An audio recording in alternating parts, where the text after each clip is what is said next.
Don't be anxious by what is happening around you. Don't let what is happening around you distract you and you get sidetracked and start to worry and get frustrated. Remember, the Lord is working everything for your good and for His glory. Do not be anxious because things aren't working out the way you want them to. If God allows it to happen, He has a plan. 2 Kings 4 verse 8 through 26 reads, And it fell on a day that Elisha passed to Shunem, where was a great woman, and she constrained him to eat bread. And so it was, that as oft as he passed by, he turned in thither to eat bread. And she said unto her husband, Behold, now I perceive that this is an holy man of God, which passeth by us continually. Let us make a little chamber, I pray thee, on the wall, and let us set for him there a bed, and a table, and a stool, and a candlestick. And it shall be, when he cometh to us, that he shall turn in thither. And it fell on a day that he came thither, and he turned into the chamber, and lay there. And he said to Gehazi, his servant, Call this Shunammite. And when he had called her, she stood before him. And he said unto him, Say now unto her, Behold, thou hast been careful for us with all this care. What is to be done for thee? Wouldest thou be spoken for to the king, or to the captain, or the host? And she answered, I dwell among mine own people. And he said, What then is it to be done for her? And Gehazi answered, Verily she hath no child, and her husband is old. And he said, Call her. And when he called her, she stood in the door. And he said, About this season, according to the time of life, thou shalt embrace a son. And she said, Nay, my lord, thou man of God, do not lie unto thine handmaid.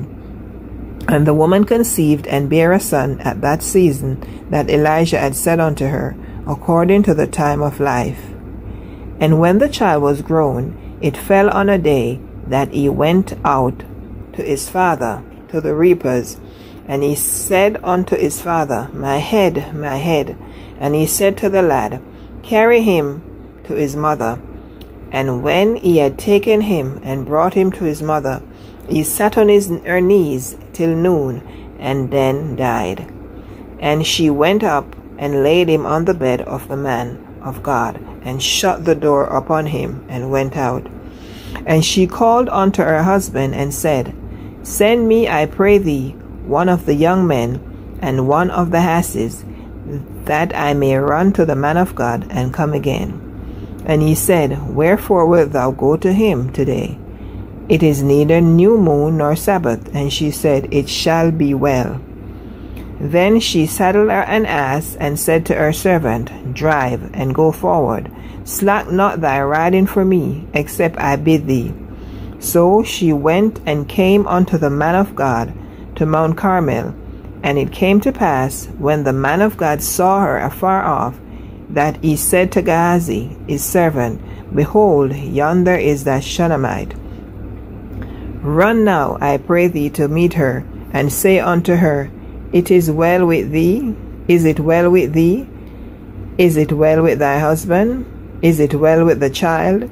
And she answered, It is well. I read verse 26 again. Run now, I pray thee, to meet her, and say unto her, Is it well with thee? Is it well with thy husband? Is it well with the child? And she answered, It is well. So, this story reminds us of the fate that the Shunammite woman had. That her son was dead, physically dead. And she took him and placed him on the bed of the man of God, because she believed in the prophet. And the Lord tells us that if we believe in the prophet, we will receive a prophet's reward. So she placed the son on the prophet's bed, and she went to seek the man of God, to let him know that what has happened to her son. And even when he sent word to her to find out if it's well with her husband, herself and her husband, she answered, it is well, because she believed and she knew that her son will come back to life. And this is the same faith that we need to have in today's time. There are so many things happening all around us. You hear this news today, you hear that news, you don't even want to listen to the news because of the bad things that are happening around us. But the Lord tells us that in the last days, perilous times will come, and we are in the last days. We are in perilous times. And it is well. Do not be afraid. Do not worry about where your meal will come from. Do not worry how the bills will be paid. It is well. The Lord has already worked it out. He has already provided. Cast your cares upon him because he cared for you. Trust in him. Believe in him. Know that it is well. When you're being faced with challenges, just remind yourself, it is well. When you're being faced with the bills, it is well. When something unexpected show up, it is well. Remember that it is well. It is well. It is well. Stay blessed.